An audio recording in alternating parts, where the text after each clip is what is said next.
Hello, everybody, and welcome to our live show discussion of The Bells by Daniel Clayton. If you guys are new here, my name is Jackie, and yes, this is our live show. This is the very first live show that I have done for this book club as well as on this channel. So thank you all for tuning in.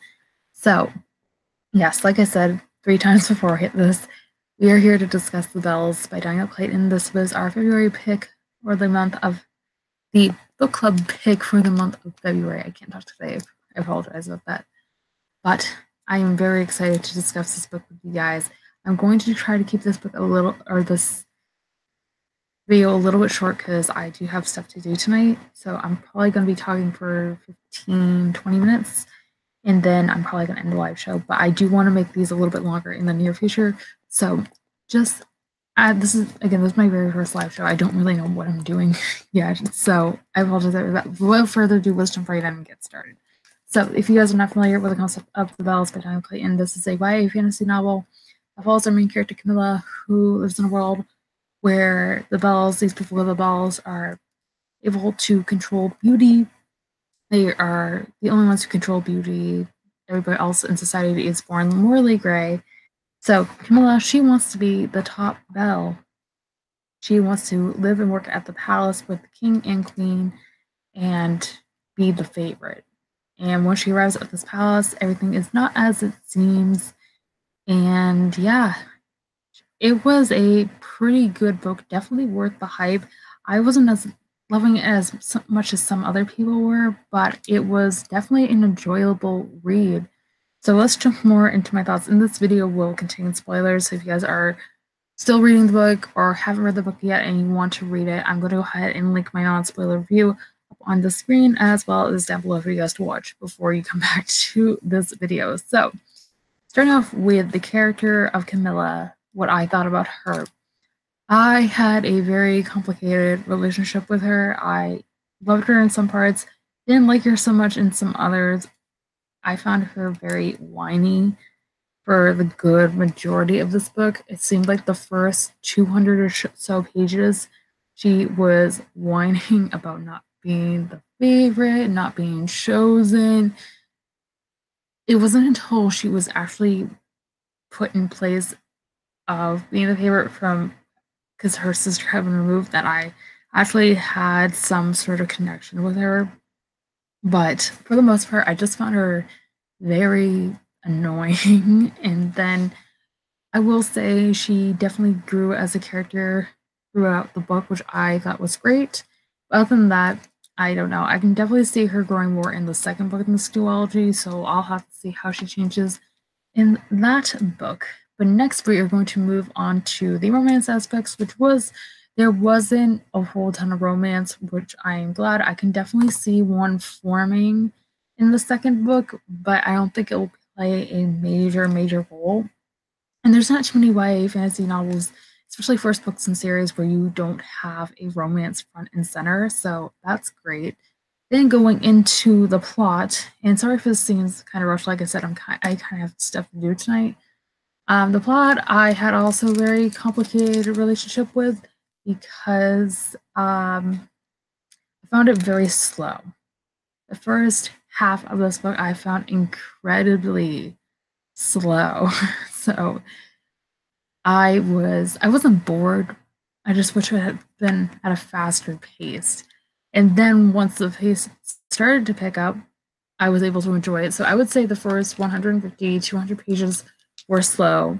Then moving on to like page 200 to 350 or something, I liked the pace it was going at. And then the last third of this book, I found too fast for my taste. It was kind of just all over the place.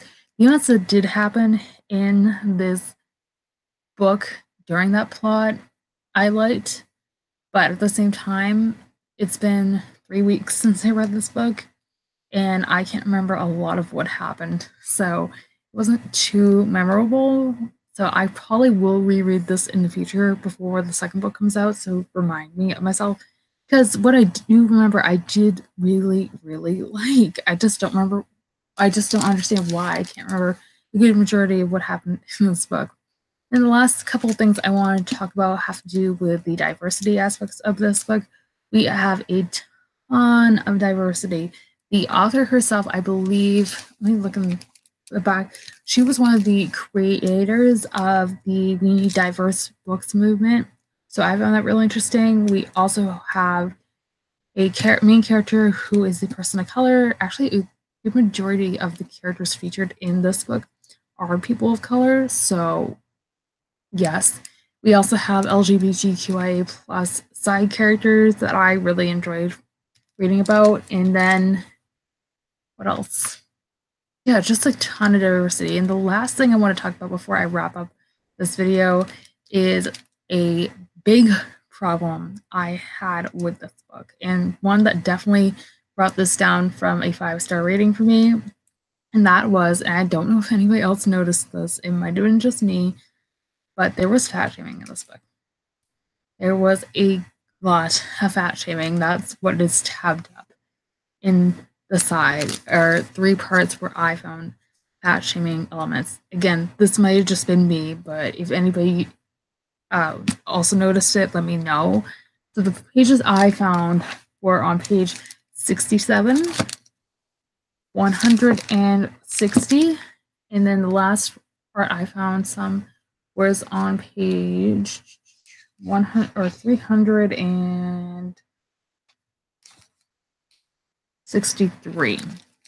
So they were just, it wasn't like calling someone fat that in a way that I found problematic. It was more of the narrator's voice talking about these people who are plus size.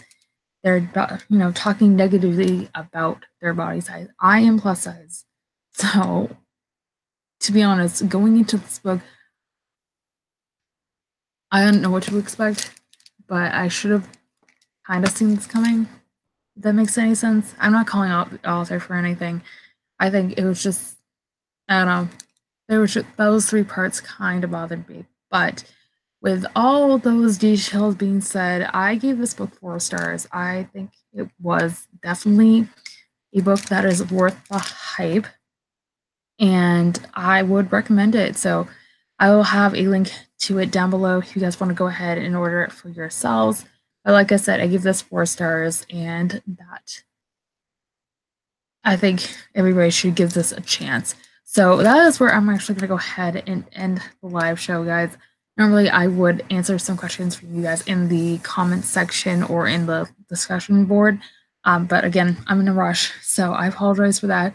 But all right, before I leave, I do want to announce what our pick of the month for the month of March is going to be.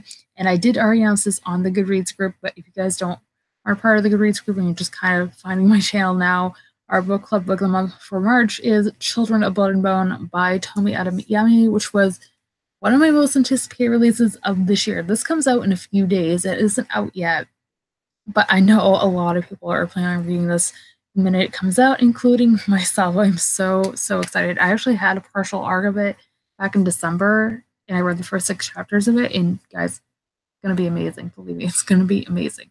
So that is what we will be reading in March and what I thought about the Belles, and I hope you guys enjoyed tuning in for this live stream. If you did, be sure to give a big thumbs up and subscribe if you're new. I post new videos every Monday, Wednesday, and Friday, as well as some of these bonus videos for you guys.